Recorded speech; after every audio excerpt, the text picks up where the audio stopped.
C'est l'heure du sport sur IDFM 98 FM. Place à l'initiative sport. Chaval est KO. C'est pas vrai, c'est pas vrai. Deux fois ça, c'est pas vrai. Petit pli, allez, un petit dunk. Oh, quelle action du Stade Français, c'est magnifique. C'est parti. Le grand club business qui va-t-il passer entre les poteaux, c'est marqué. Je pense que je peux faire un bon travail pour aider le PSG à devenir un grand club en Europe. Bonjour à tous, Initiative Sport sur IDFM 98 FM, comme chaque semaine, et bien sûr, comme chaque vendredi 13h, toute l'équipe est au complet. Linden Lutello, Greg Drouillat et Eddie Amari. Bonjour messieurs. Salut Manu, bonjour à tous. Bonjour Manu. Salut Manu, salut à tous. Greg, qu'allons-nous retrouver au sommaire du journal de cette semaine justement? Comme d'habitude, on va commencer avec le PSG pour probablement la semaine la plus importante de l'histoire du club. Ah, de l'histoire du club, je sais pas.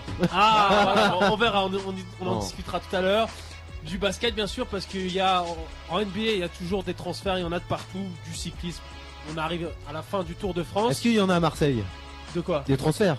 Ah non, au basket. Du cyclisme. Ah, tu m'en as dit partout. Ah oui, outre-Atlantique. Outre-Atlantique, okay, voilà. Et puis on finira avec des infos, il y en aura pour tout le monde. Du tennis, du hand, un peu pour tout le monde aujourd'hui. Et justement, n'oubliez pas, à une semaine pile du début des Jeux Olympiques de Londres, nous retrouverons également Greg pour le traditionnel journal des JO. Attention, J-7, tout à fait. Mais tout de suite, je me retourne vers le chouchou de ces dames. J'ai nommé bien sûr Eddie Amari. Ça va Eddie? Pourquoi moi? Non mais je sais pas, je comprends pas. Là je suis... C'est toi, les femmes nous envoient des messages. Je sais pas, c'est pas de notre faute, Eddie. C'est bien, j'ai voilà. la cote auprès des filles de la rédaction. Il rougit. Eddie vient de rougir. Eddie, Linden, de quoi allons-nous parler aujourd'hui? On va revenir sur le sujet dont Greg a parlé. Enfin, j'entendais dans cette publicité qui disait il est là, il est arrivé, c'est incroyable et si divin. On parle en effet de Zlatan Ibrahimovic, la grosse recrue du PSG. Et justement, grâce à cette recrue, est-ce que le PSG va être enfin champion de France? Et en deuxième partie de débat, on va parler du Tour de France parce que, en effet, on a vu 5 victoires françaises pour 4 coureurs et pourtant, aucun de ces Français postule pour le maillot jaune. Tout à fait. À suivre en deuxième partie de cette émission. Allez, il est 13h passé de quelques minutes. Tout simplement, n'oubliez pas de réagir tout au long de l'émission en nous envoyant vos coups de gueule ou vos coups de cœur sur idfm98.fr. Ainsi, bien sûr, que sur les réseaux sociaux. C'est l'heure d'Initiative Sport. Les rendez-vous sportifs du week-end dans votre région, c'est tout de suite, tout de suite, dans Initiative Sport sur IDFM 98 FM. 29e émission, vous connaissez la formule. En première partie, on retrouve le journal des sports de Grégory Drouillat et on commence avec du football. On le disait, le mercato bat son plein et les matchs amicaux ont redémarré, Greg. Les matchs amicaux ont redémarré avec Paris qui en a déjà joué 2 et là qui est parti pour une tournée aux États-Unis pour encore disputer 2 autres matchs amicaux. Donc ce sera contre Chelsea, le champion d'Europe en titre. Ce sera lundi soir à 1h du matin, donc c'est pour les lève-tôt ou les couches tard, ça dépend. Et sans Zlatan. Et sans Zlatan, parce que Zlatan n'arrivera que lundi dans la journée aux États-Unis. Donc Paris jouera son match amical sur la chaîne de beIN Sport parce que beIN, bon, on sait que beIN, les propriétaires sont les propriétaires du PSG. beIN a récupéré tous les matchs amicaux du PSG, voilà. Qu'est-ce qu'on peut dire sur le PSG? On va parler un peu de transfert quand même, parce que c'est la semaine la plus importante. Au niveau transfert, t'étais pas d'accord tout à l'heure, Eddie, je crois. C'est ça au niveau transfert. Au niveau transfert, peut-être. Au niveau transfert, quand même. Mais bon, seul l'avenir nous le dira. 62 millions dépensés quand même la semaine dernière. 42 millions chose. pour Thiago Silva qui a signé officiellement, c'était samedi, je crois. Non, lundi. non. C'est ça, lundi. Annoncé samedi, pardon. Et voilà. Ouais. Et puis Zlatan qui a été annoncé mardi soir et qui est arrivé mercredi, on l'a vu à 15h. Ils ont fait un petit suspense pour la conférence de presse. On a vu arriver le petit jeune Verratti qui a également signé. 15h, on se dit Zlatan ne sera pas là. Et 15h30, alors là d'un seul coup, tout le monde se retourne, tous les journalistes, et on voit arriver la Joconde. Divin, comme il disait, avec sa très belle chemise. Non mais ça a signalé quand même. Quand on voit la conférence de presse, on voit Nasser Al-Khelaifi, Leonardo en costard, Zlatan en chemise, on voit tout de suite, voilà, ça impose un grand club, un standing. Quand on peut comparer ça à l'intronisation d'Eli Boep à Marseille, Eli Boep arrive non mais ça joue, non mais vraiment ça joue. Alors là, le standing d'un grand club, ça joue. Non, au Milan AC, à l'Inter, à Manchester. tu es sifflé, Jean-Marie. Ça joue les amis, pour moi ça joue. Et puis pour continuer dans ce que tu dis, Eddie, c'est la journée de Zlatan a quand même été impressionnante. À grande classe. La foule qui a eu aux Champs-Élysées, moi j'avais rarement vu ça. La foule qui a eu. Ils ont été obligés de sortir les bombes lacrymogènes quand même, ça c'est vrai. Et puis après, la présentation devant la Tour Eiffel sur le parvis du Trocadéro. Ah, justement, vous en avez pensé quoi, messieurs? Très très rapidement. Moi, en matière de communication. Est-ce que ça aurait pas été mieux au Parc des Princes en matière de communication, j'ai trouvé ça vraiment génial. Non, en matière de com, les on journalistes étaient surpris. Leonardo leur a fait la surprise. Une navette vous accompagnera jusqu'à là-bas et vous ramènera au Parc des Princes. On ira au Trocadéro puis aux Champs-Élysées. Non, en matière de com, c'est génial. Sur Trocadéro. Il y avait donc beaucoup de sécurité. Ça n'a pas été trop vu à la télé, ça, mais petite anecdote, beaucoup de sécurité, tout ça. Et Jean-Claude Blanc qui a lui-même fait la sécurité, donc le directeur général du PSG, pour virer les gens de la sécu, pour que Zlatan soit bien en photo avec la Tour Eiffel derrière. De toute façon, pour moi, Zlatan n'a pas besoin d'agent de sécurité. Le mec est assez balèze comme ça. Ceinture noire de taekwondo. Ouais, quand même. Son père qui lui a mis là-dedans. On verra en tout cas, ce qui est sûr, c'est que on va en reparler tout à l'heure. De toute façon, dans le débat. Voilà, dans le débat, mais le PSG a fait rêver tout le monde cette semaine. On n'entend pas Linden, bizarrement. Le supporter lyonnais. En parlant de Lyon, justement, on va parler un petit peu des autres transferts. Non, parlons du PSG. Lyon, Jean-Michel Aulas a affirmé que Hugo Lloris resterait à 99% lyonnais. Donc ça sent le départ. Bonne nouvelle pour Je suis d'accord avec toi, ça sent le départ. Chaque fois qu'on parle de 99%, c'est 99% de chance que le joueur s'en aille. Villas-Boas n'est pas fan à ce qui paraît du côté de Tottenham. Il n'y a pas que Tottenham, on parle aussi du Milan, maintenant que Milan qui a de l'argent, et puis ils avaient quand même Abbiati qui est plus tout jeune. C'est vrai. Et Arsenal. Petite info aussi, les autres Français, Villa se rapprocherait grandement d'Arsenal. Le président de Rennes a ouvert les portes.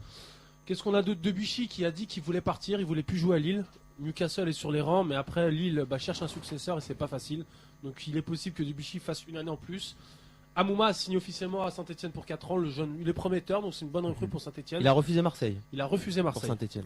Il dit t'es lourd. Ah non, ça a signalé. Non, vraiment. En parlant de Marseille, on a Loudiara qui, on savait plus où il était, Loudiara. Ouais, c'est vrai. Il a redonné des nouvelles hier et il nous a dit qu'il reviendrait samedi. Mais alors, est-ce qu'il va continuer à Marseille? On sait pas. On savait qu'il était à New York, qu'il fêtait son anniversaire oui, mais lui n'avait pas de Mais d'après ce que j'ai vu, il avait prévu avec ses anciens dirigeants, justement, de prolonger sa période de vacances qui était prévue à la base. Donc il n'a pas fait d'escroquerie envers son club. Ah oui, mais il n'a pas voulu répondre à Libop avant hier. Mais il avait le droit à 3 jours par Didier Deschamps, 3 jours de plus. Donc normalement, il aurait dû arriver mercredi.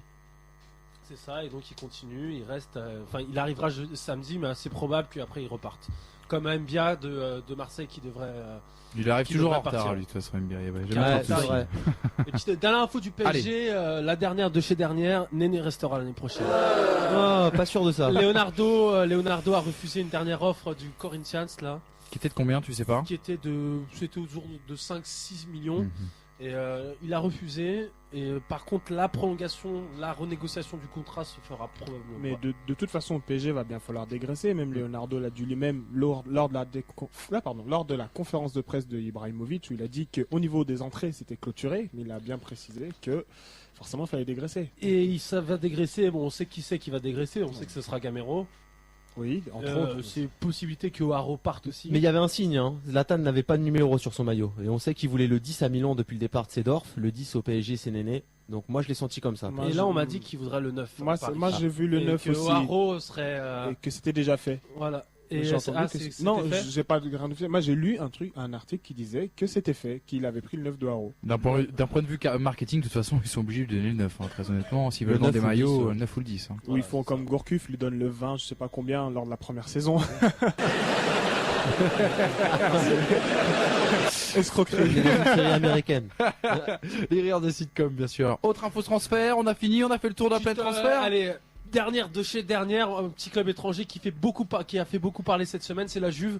Je crois que tu avais des infos en direct de Florence il y a 2 semaines. Ah, Jovetic. Et apparemment il est trop cher. Enfin, la Juve ne voudrait pas mettre les 30 millions demandés 30 par la millions Fiorentina. sont demandés. Voilà. Ouais. Et Higuain aurait refusé d'aller à la Juve aussi. Ah, non, mais c'est surtout la Juve depuis quelques semaines, même quelques mois, et sur le dossier Robin van Persie, quand on sait que la Juve l'année dernière n'avait pas d'attaquant. Deux dossiers Robin van Persie et j'ai entendu Cavani aussi. Cavani également. De l'attaquant de Naples. Merci pour toutes ces informations et je crois que tu as un petit mot à dire aussi au niveau du basket, il me semble. Ça, basket, on va parler outre-Atlantique parce que le mercato continue au niveau du basket et de la NBA. Grosse nouvelle, Dwight Howard pourrait signer aux Lakers. Alors là, les Lakers pourraient se faire une dream team avec Steve Nash, Dwight Howard et bien sûr Kobe Bryant. Autre grand joueur qui arrive aux Lakers, c'est Anton Jamison. les gens, les basketteurs, les vrais fondus de basket savent qui c'est. C'est un grand joueur extérieur qui met en moyenne 15 points par saison. Autre petite info, une confirmation, Nicolas Batum reste à Portland. Les Blazers se sont alignés sur l'offre de 46 millions fait par les Timberwolves. Voilà. Sur 4 ans. Sur 4 ans, ce qui fait de Nicolas Batum le 7e joueur français le plus payé au monde. Ah bah tu vois nos politiques qui s'insurgent sur des gens qui viennent payer leurs infos en France. Bref, on va pas revenir là-dessus. Basket, Mike Pietrus qui joue au Celtics Boston pourrait rester dans le club. Ah, voilà. Et puis autre info, je crois qu'il y a Jeremy Lin aussi qui a signé. Voilà. Tu l'avais, alors je sais que tu l'avais déjà dit la semaine dernière. On l'avait dit vrai. la semaine dernière, J'arrive avec une semaine de retard. Mais c'est une confirmation. Jeremy Lin a quitté les Knicks de New York pour signer aux Houston Rockets. Et est-ce que Paul Gasol ferait les frais justement de l'arrivée de Howard? On disait au niveau du salary cap, ça pourrait forcément, ne pas passer. c'est Andrew Bynum en fait, l'autre pivot, l'autre star qui devrait partir. C'est un échange à 3 équipes, donc c'est un peu compliqué tous les sign and trade en NBA. Mais alors le pivot des Lakers, Andrew Bynum, devrait partir aux Cleveland Cavaliers, qui eux devraient envoyer des joueurs à Orlando. Qui Orlando enverrait Dwight Howard aux Lakers. D'accord, comme ça on a été complet. J'espère que ça a été compris par tout exhaustif, magnifique. Le Tour de France arrive dimanche à Paris avant le contre-la-montre de Chartres samedi. Hier, Greg, c'était la dernière étape de montagne, étape pyrénéenne entre Bagnères de Luchon et Péragude. Avec une belle victoire d'Alejandro Valverde, un ancien qui avait été pris pour dopage, qui est revenu de suspension. Une belle victoire devant Wiggins et Froome, qui sont arrivés 2 et 3e de l'étape. Ils conservent leurs 2 premières places au classement général. Le premier français Pierre Roland est 8e, Thibaut Pinot est 10e. Aujourd'hui 18e étape, 222 km entre Blagnac et Brive-la-Gaillarde. Une étape qui devrait forcément sourire aux sprinteurs. Vous écoutez IDFM 98 FM, place au reste de l'actualité sportive dans votre région. En tennis, Amélie Mauresmo est officiellement nommée capitaine de l'équipe de France de Fed Cup. Avec bonne nouvelle. Très bonne nouvelle, avec en vue un premier tour extrêmement difficile face à l'Allemagne, de Angélique Kerber, de Sabine Eziki, qui sont tous dans le top 10 mondial. Donc, très très dur pour Amélie Mauresmo, gros défi. Sur les cours, Jérémy Chardy affronte aujourd'hui l'Argentin Monaco en quart de finale du tournoi de Hambourg. En golf, on dispute actuellement le British Open. 3e levée du Grand Chelem de l'année, et c'est l'Australien Adam Scott, c'est le petit ami de Anna Ivanovic. Ah, voilà. il a bon Je pense goût, que monsieur. pour les tennisman, ceux qui aiment le tennis savent qui est Anna Ivanovic. Donc il est en tête avec moins 6 sous le par. Voilà, ouais. Tiger Woods est à -3. Les 2 Français présents en Angleterre, Raphaël Jacquelin et Grégory Avray, sont respectivement à +2 et +3. Et puis en F1, je sais que ça te fait toujours plaisir, Manu. C'est le Grand Prix d'Allemagne ce week-end. Et sur le circuit d'Hockenheim. Dernier Grand Prix de Michael Schumacher à domicile, ça risque d'être très chaud. Et très émouvant. Très émouvant, j'imagine. Dans une semaine, J-7, avant la cérémonie d'ouverture des Jeux Olympiques de Londres. On les attend depuis 4 ans, on aurait aimé les accueillir à Paris. Vous l'aurez compris, c'est l'heure bien sûr du Journal des JO. Allez Usain, allez mon vieux, Usain Bolt dans la dernière ligne droite. Allez Christophe, allez David, allez Martial, avec un super départ. Eman Sullivan, Alain Bernard, et champion champion Il l'a fait. Aujourd'hui, là, c'est ce que tu valais, et puis maintenant, ouais, il l'est. Il y a peut-être une dernière action de grandeur. Putain, on est au show, on arrive quand même à se faire carnam, ça me dégoûte la boxe. Les dernières infos JO avec toi, Greg. Bon, on l'a dit, J-7, donc cérémonie d'ouverture, vendredi prochain à 21h pour les amateurs. Mais bon, sachez-le, les JO ça commence avant. Ouais, tout à On a fait. le tournoi de foot qui commence dans 5 jours. Mercredi prochain, ça commence avec le match d'ouverture du tableau féminin. Ce sera Grande-Bretagne, Nouvelle-Zélande. Les Françaises qui disputent, eux, leur match d'ouverture également mercredi. Donc c'est contre les États-Unis à 17h. Les Françaises qui ont disputé hier leur dernier match amical. Un match magnifique. Je sais pas si vous l'avez vu. Oui. Moi je l'ai vu, franchement c'était du gros niveau. Elles ont battu les championnes du monde 2-0. Les japonaises 2-0. Début de Marie-Laure Denis et Wendy Renard. Voilà. Qu'est-ce qu'on a comme news? La grosse news quand même. La grosse tuile. La grosse tuile. Rafael Nadal, le champion olympique en titre de tennis, est forfait. Il est également porte-drapeau. Espagne, mauvaise nouvelle également pour l'Espagne. Maintenant, si Federer gagne les Jeux Olympiques, Di Maria va dire il sera pas content. Non, mais même Federer, je suis sûr que à Federer, ça le 16h57, peine. c'est tombé à 17h, c'est ce qu'il m'a dit. Il me l'a dit à 17h. Par texto.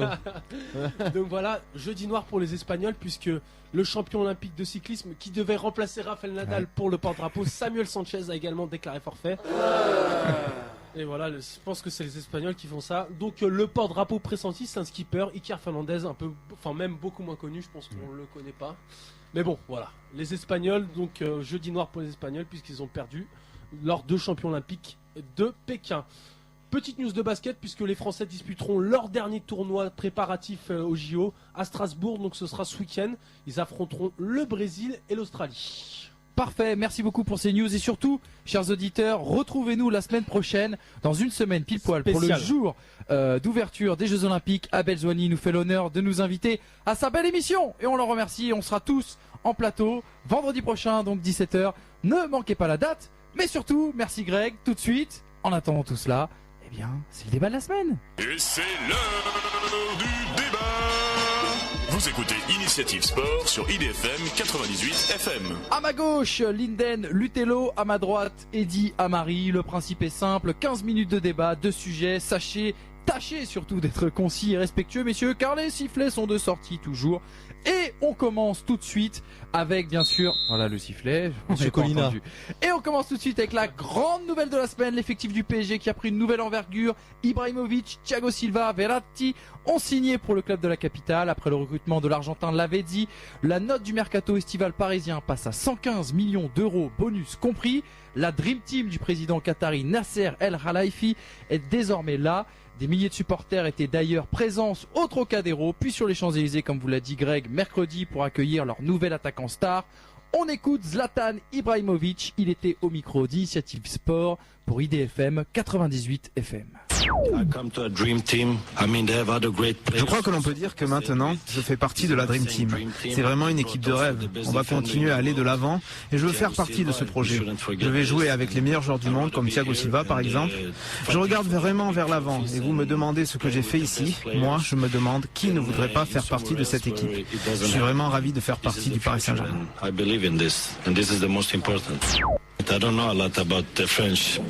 ne connais pas encore bien la Ligue 1 ni les joueurs de Ligue 1. Mais maintenant, je suis ici avec des joueurs fantastiques. L'important, c'est de gagner, peu importe contre quelle équipe. J'apprendrai à connaître les joueurs petit à petit. Ce qui est sûr, c'est que les joueurs, eux, savent qui je suis. Du grand Zlatan. Ah oui, on a retrouvé justement ce que j'allais dire, un Ibra fidèle à lui-même, quelques coups journalistes, une pensée d'ego mal placée, une assurance indéfectible, une phrase apprise par cœur. C'est un nouveau rêve qui se réalise. Là, il dit par contre, j'y crois pas trop. Avec ces nouvelles arrivées, le PSG est-il déjà champion, messieurs? C'est la question du jour.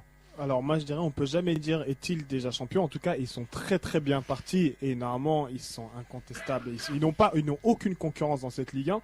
Après maintenant la question que je pose à Eddy c'est s'ils arrivent deuxième, est-ce qu'on va dire oh non le PSG est encore en construction, ce n'est pas un échec comme il nous disait avant, ah non, là, ou bien ça sera vraiment maintenant l'ordre d'un échec? Ah non là ça serait vraiment un échec. Ça serait vraiment un échec, mais après dire que le PSG part champion, je suis pas d'accord avec toi.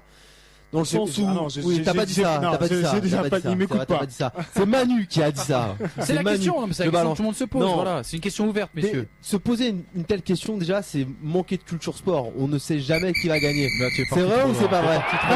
Nadal, on va faire, non, mais attendez, messieurs. On va faire un exemple avec le Wimbledon d'il y a quelques semaines. Nadal était parti grand favori et a perdu au premier tour. Le Paris Saint-Germain a amené Zlatan Ibrahimovic. Qui aujourd'hui pourra contester? Est-ce que le PSG n'est pas au-dessus, bien au-dessus du lot? La question était posée à des joueurs de Ligue 1. La question était posée à des joueurs de Ligue 1. Il y a eu des réponses super marrantes. Je sais pas, j'ai vu Maurice Bellet de Bordeaux. Je pense que Paris sera champion de cet hiver. Voilà. Non, mais voilà, messieurs. Il y a juste Mandanda qui a dit on va essayer d'être devant Paris. Non, mais moi je pense qu'il y a des équipes sérieuses, des équipes que j'appelle sérieuses comme Lille, qui sont des équipes sérieuses avec un recrutement intelligent. Voilà. Ils ont perdu juste pour Eden Hazard. Je pense qu'on a un Dimitri Payet que j'ai vu dans les matchs amicaux qui revient dans une de ses meilleures formes. Je pense que dans Paris sera champion. Faut arrêter. Oh non, on peut pas dire ça parce que non, mais comme je répète, tu vas pas nous dire que l'objectif. Non, mais l'objectif, dit. Non, mais bien évidemment, quand même. l'objectif est d'être champion. Et si le Paris Saint-Germain, contrairement à l'année dernière qui était dans son année 1, si le Paris Saint-Germain cette année n'est pas champion, ce sera bien évidemment un échec.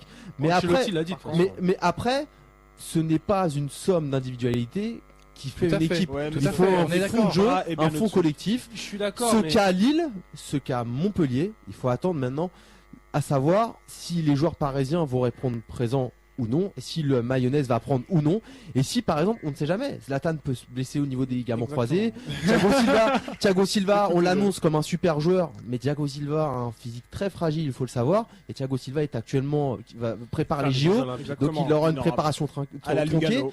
ça ne sera pas simple. Ça ne sera Après, pas simple. moi, je me dis que comme le PSG, bon, je pense qu'ils vont gagner le championnat quand même. Il y en a beaucoup qui s'enflamment pour la Ligue des Champions. Je me dis que je pense qu'ils seront chapeau 3 s'ils sont en Ligue des Champions. Chapeau 3 ou Déjà, chapeau il faut 4, penser on que sait ce pas sera- encore, ils non vont- ils vont- Chapeau ils vont- 3, Il faut savoir que le PSG va vivre une Ligue des Champions très difficile, que les poules, forcément, ils tomberont dans une poule très difficile, et c'est peut-être à cette période-là que les autres équipes pourront gratter des points en championnat, parce que le PSG sera tellement omnibulé par ses problèmes en Ligue des Champions, surtout si ça se passe mal, que les autres équipes pourront gratter Et- quelques points à partir de là. Et c'est là où on verra la qualité du groupe, puisque c'est sûr qu'il pourra pas faire jouer tout le monde tout le temps.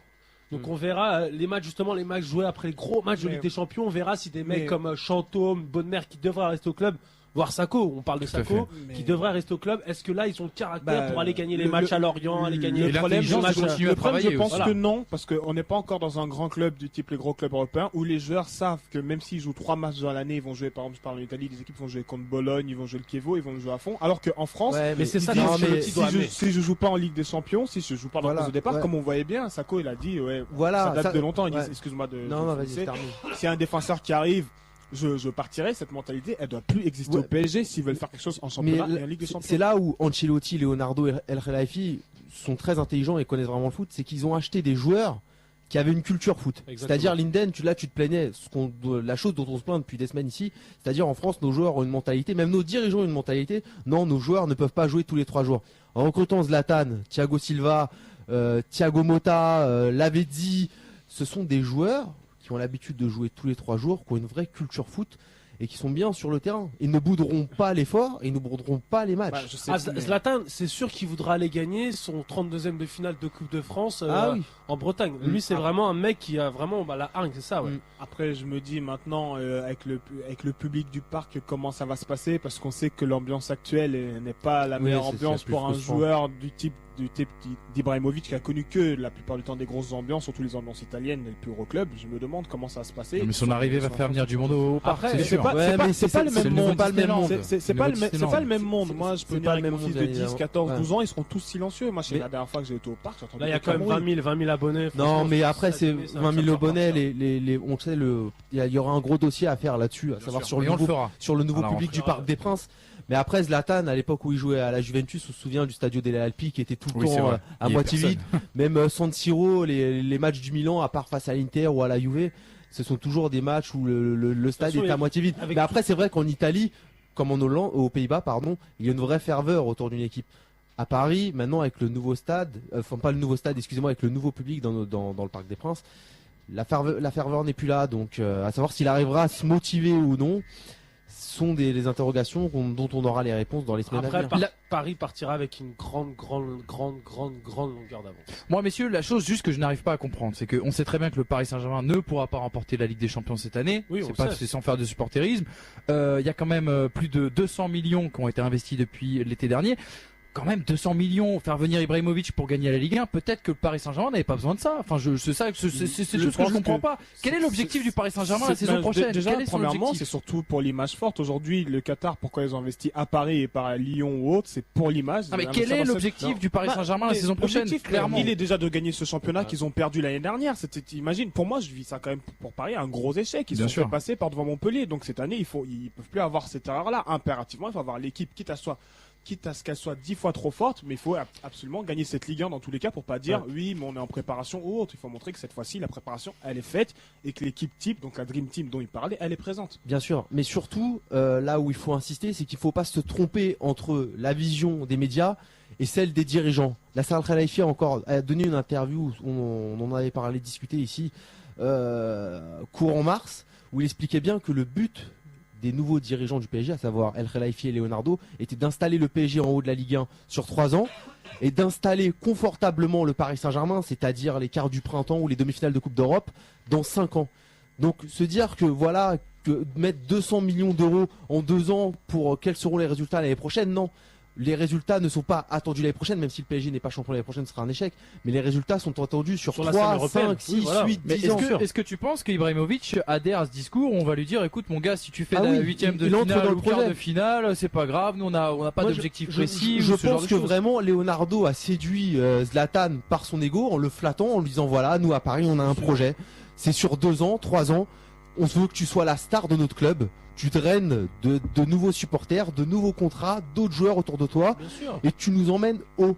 Donc voilà. Et Paris n'hésitera pas l'année prochaine, si cette année ils font un quart de Ligue des Champions, n'hésitera pas encore à investir et ramener encore quelqu'un qui pourra faire évoluer encore, qui pourra bonifier son jeu pour aller justement glaner cette Ligue des Champions. C'est l'objectif, c'est d'aller glaner la Ligue des Champions sur 5 ans, pas des prochaines. C'est impossible, messieurs. Sur C'est 5, 10 impossible. ans. Chelsea ne l'a pas fait sur 10 ans. Oui, non, mais attendez, messieurs, plus faible effectif. Oui, mais attendez, messieurs, le Paris Saint-Germain n'est pas Chelsea. C'est-à-dire que le Paris Saint-Germain n'a pas enquillé les joueurs comme Chelsea a enquillé les joueurs. C'est totalement différent. Chelsea l'année dernière, faut se rappeler quand même qu'ils avaient en attaque Anelka, Lukaku, Drogba, Torres. Il y a Sturridge encore également devant, il y a Kalou. Voilà, le Paris Saint-Germain n'est pas Chelsea, n'est pas City dans sa gestion. Maintenant, le PSG, ce que je vois souvent des compétitions, on parle beaucoup de 4-3-3 où je vois un Pastore vachement reculé par rapport à ce qui se fait. Où il joue 8. Ah, il a joué 8 face au CSK. Est-ce qu'il a, c'est le but de Ancelotti, ouais. Est-ce qu'il serait capable de tenir toute une saison à défendre de cette façon? Parce qu'il va falloir beaucoup défendre par rapport à d'habitude. Moi, j'ai l'impression que ça peut créer, excuse-moi, un certain déséquilibre dans cette équipe. Il sera associé avec deux vrais 6. Il sera associé avec Thiago Motta et Sissoko. Sissoko, voilà. Mais lui, il aura beaucoup plus de liberté. Face au CSK, on a vu un Pastore très concentré, très combatif. On l'a même vu tacler. Après, il a joué qu'une heure de jeu. 8, après, il a rejoué un peu plus devant. Mais bon, dans ce 4-3-2-1, beaucoup de places sont à prendre. Et après, ce sont des joueurs intelligents qui peuvent se positionner un peu partout. Sachant d'ailleurs qu'Ancelotti aime beaucoup aussi Monsieur Bonnemer, qu'il avait essayé de faire venir au Milan juste après. Vas-y, Greg, tu voulais dire quelque chose? Non, moi j'ai un gros après, coup de gueule quand même à porter contre. Il va falloir faire vite, messieurs, parce qu'il va pas nous rester beaucoup de temps. Juste après, un coup de gueule contre le président de Lyon et le président de Lille, Monsieur Aulas et Monsieur Sédou, qui ont clairement. Tu peux y aller, vas-y. Qui ont clairement dit ils étaient dégoûtés de voir le PSG aller recruter en Italie et pas recruter en Ligue 1. Monsieur Sédou, le PSG a essayé de vous acheter Eden Hazard. Monsieur Sédou, vous recrutez Salomon Kalou en Angleterre. Vous allez recruter un Belge en Grèce. Donc arrêtez un petit peu, s'il vous plaît. Arrêtez. Non, mais c'est surtout que Leonardo a passé un coup de gueule par rapport à ça. Certains journalistes lui ont posé la question. Il a dit attendez, messieurs, on a essayé d'acheter des joueurs en France. On nous a surcoté des joueurs, on les a surévalués. On paye les joueurs au prix du marché. Mais ça, c'est que de la jalousie, Monsieur Sédou et Monsieur Là. Ça s'appelle de la jalousie. Donc arrêtez un petit peu, s'il vous plaît. Messieurs, fin de la mi-temps, mais en fait fin de ce premier grand débat dans les studios d'IDFM 98 FM, et on passe tout de suite à notre second débat du jour, et on va dresser un premier bilan de ce Tour de France 2012 qui arrive dimanche sur les Champs-Élysées à Paris. 3 semaines de course, pas de grand suspense, il faut l'avouer, en tête du peloton, mais 5 victoires d'étape françaises quand même, un maillot à poids également sur les épaules de Thomas Voeckler, 2 tricolores dans les 10, et justement on écoute un des grands moments de ce Tour 2012. C'était le 7 juillet dernier, Thibaut Pinot remportait la première étape du Tour de France, la première étape française surtout, sur le Tour de France 2012. Et je vous laisse savourer dans votre fauteuil parce qu'une victoire française ça fait toujours plaisir. Mais celle-là elle est grande, elle est très très grande. Bravo gamin, parce que t'es un gamin pour nous. Bravo monsieur Thibaut Pinot. Vous rentrez par la grande porte sur le Tour de France, c'est son premier Tour de France. Comme Peter Sagan, excusez du peu, Thibaut Pinot pour son premier tour remporte sa première victoire sur le Tour de France. À Porrentruy, il entre dans l'histoire du Tour de France. Messieurs, justement, votre avis sur les performances françaises, votre bilan, plutôt décevant, plutôt encourageant ces Français sur le Tour de France? Plutôt... on se bat. Non, je veux dire que plutôt encourageant parce que ça donne du baume au cœur, parce qu'on sait que l'année dernière il n'y a pas eu, il y a pas eu de victoire française dans les étapes que je me dis pas. Il y a une victoire, de Pierre Roland. Ouais. Tout à fait. À l'Alpe d'Huez. C'était la seule, et là on en a 5, donc c'est plutôt pas mal. Après, ce qui est dommage, et on revient sur le débat, c'est que aujourd'hui, voilà, il y a 5 victoires d'étape, 4 coureurs 4 coureurs français qui en ont gagné, mais aucun qui postule pour ce maillot jaune. Donc, Il y en a 2 qui sont pas très très loin quand même. Pierre Rolland a quand même des grosses chutes en première semaine. Il a 8 minutes. Grosses chutes en première semaine qui l'ont vraiment. Non, mais après, il est jeune. Le classement général, oui, et puis le contrôle à la montre, ils sont vraiment pas au top. Ouais, c'est ce qu'il faut dire. Le contrôle à la montre, ça a perdu 4 minutes sur Wiggins au premier contrôle à la montre. Là, le contrôle à la montre qu'il aura demain, il va encore perdre 4 ou 5 minutes. Après, il faudrait qu'il arrive à reprendre 10 minutes sur les meilleures montagnes, ce qui est pas forcément facile. Non, impossible. Donc après, justement, se contenter. Ça fait tellement longtemps qu'on n'a pas eu de Français sur le podium du Tour de France. On peut pas. On est content d'avoir ces victoires d'étape. Après, c'est sûr qu'on en voudrait toujours plus. Est-ce qu'on le peut? J'en suis pas sûr. On aurait pu avoir encore une de plus avec Jean-Christophe Perrault qui est arrivé deuxième parce qu'il a perdu son sprint justement à Annonay. C'est dommage. Ça aurait pu faire une de plus. Pour une génération qu'on dit sans talent, par exemple Vauclair, jamais on aurait pu penser que ce type-là allait garder le maillot jaune, allait jouer justement le classement des 10. Jamais on aurait pensé qu'il puisse même aller chercher le maillot à poids. C'est quand même un exploit. À la base, c'est qu'un Grégario, Vauclair. C'est pas un leader. C'est pas quelqu'un qui est fort en montagne. C'est pour ça que. Et puis oui, c'est ça. D'un côté, ça montre que ce Tour de France-là n'est pas au niveau des autres Tours de France. Après, est-ce que c'est de sa faute? Non. C'est pas de leur faute.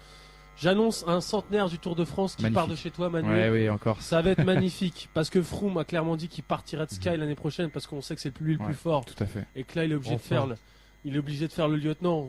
Je sais pas si les auditeurs ont vu l'étape d'hier, mais on en parlait tout à l'heure. Un scandale. On en parlait avec Eddie, on disait que c'était joué. C'était joué. Et puis voilà, comme on le disait la semaine dernière, moi je suis désolé, je me répète, mais j'ai vraiment du mal à m'enflammer pour ce Tour de France. La semaine dernière, on a eu l'affaire Di Gregorio. Là, cette semaine, ça a commencé avec l'affaire Schleck. L'étape d'hier, c'est un suspendu, quelqu'un qui revient de 18 mois de suspension pour dopage.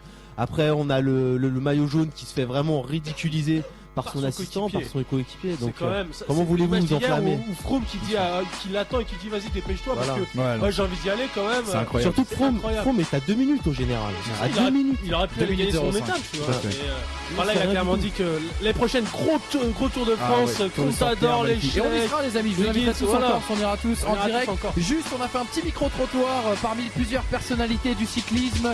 Jean-René Bernaudot, Nicolas Roche, David Millard, Stéphane Lô. Ils nous disent ce qu'ils pensent de Bradley Wiggins et on va se quitter là-dessus. Passez une agréable journée, messieurs, sur l'antenne d'IDFM 88 FM. Je vous remercie, restez avec moi. Je vous veux l'année prochaine et d'ailleurs l'année prochaine il y a plein de surprises. Tout de suite, ici et ailleurs à l'antenne d'IDFM. Merci à toi Manu. Bonne journée. Bon après-midi. Bon après-midi.